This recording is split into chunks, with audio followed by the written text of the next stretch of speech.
LARRS, and we are in my kitchen today. I'm doing a little bit of food prep, but I have a friend with me from the rescue. You guys are definitely going to want to stay tuned for this one, and remember to hit that subscribe button.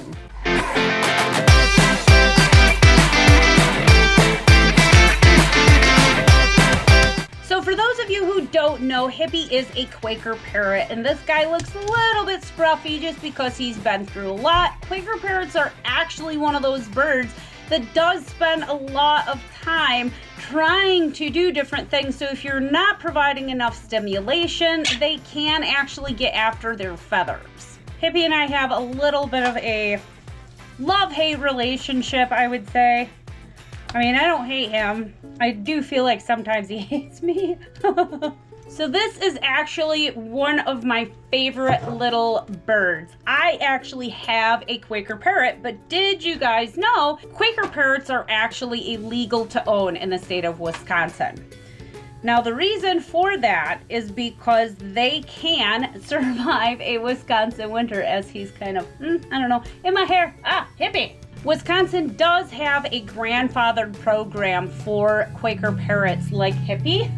Why are you attacking me? Don't laugh.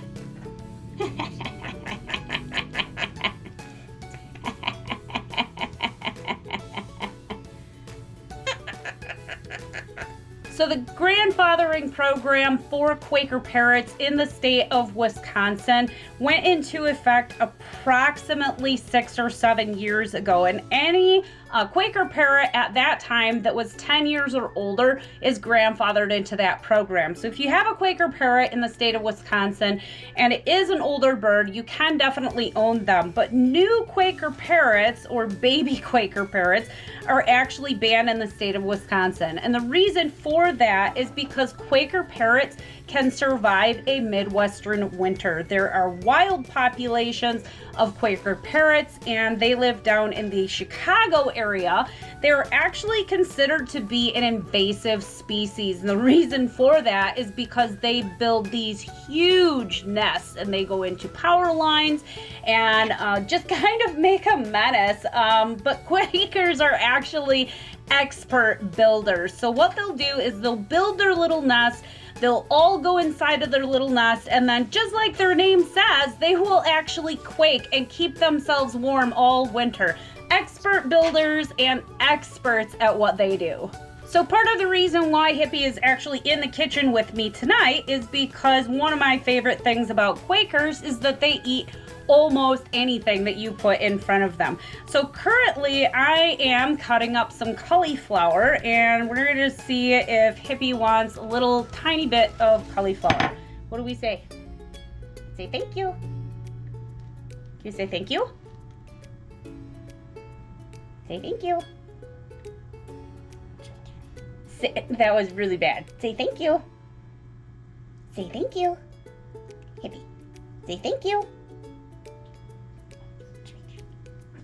Okay, he's whispering thank you to me right now, guys. You probably can't even hear that. So I have been a very long time Quaker owner. I have a Quaker that I actually got off of Craigslist, and somebody was just looking to get rid of my little Ziggy bear, and the cage was included. And so I jumped into owning a Quaker without really knowing everything about owning a Quaker. Quaker parrots, in my opinion, and if you're a Quaker parrot owner, I'm sure that you'll get on board with me with this one. Quaker parrots are like every single bird rolled into one.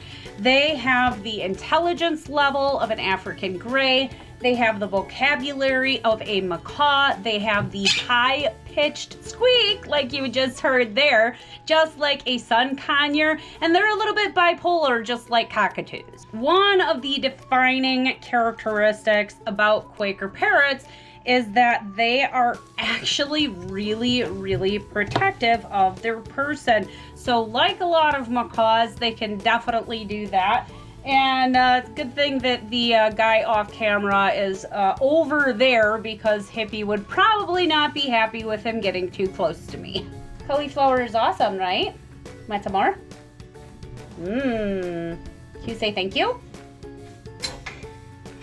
Like, I'm not gonna talk with my mouth full. Did you want a pepper?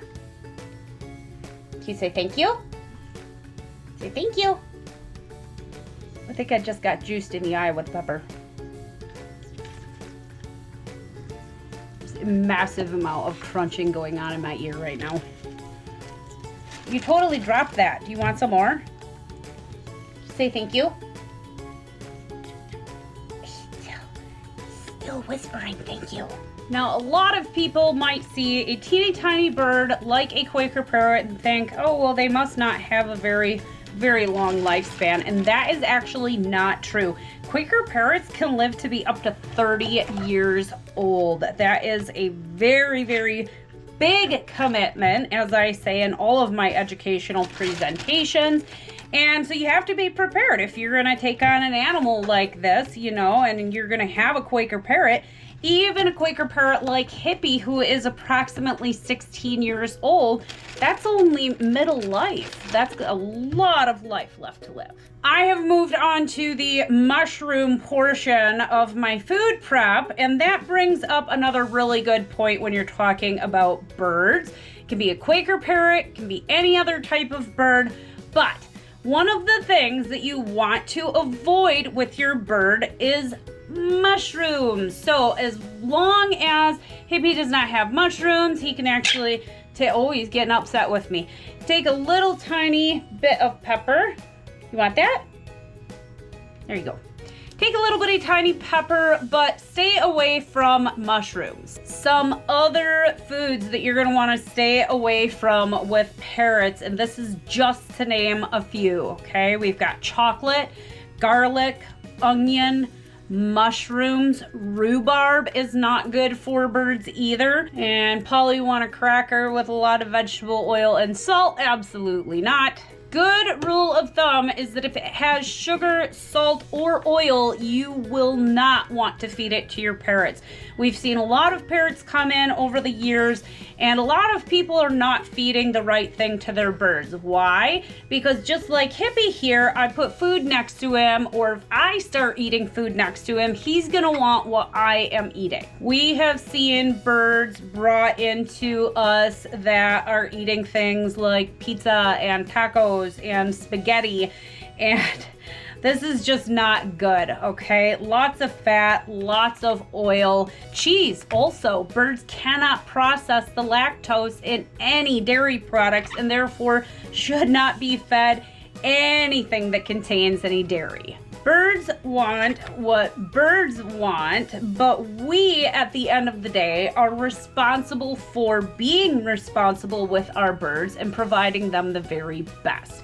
Just because we think they want something doesn't mean they should get it. These guys are definitely little dinosaurs in a very small package. They can be super duper sassy. Quakers are also known for being super duper cage aggressive, and you ask any Quaker and they're probably gonna show just a little bit of aggression when you try to get your hands inside of their cage.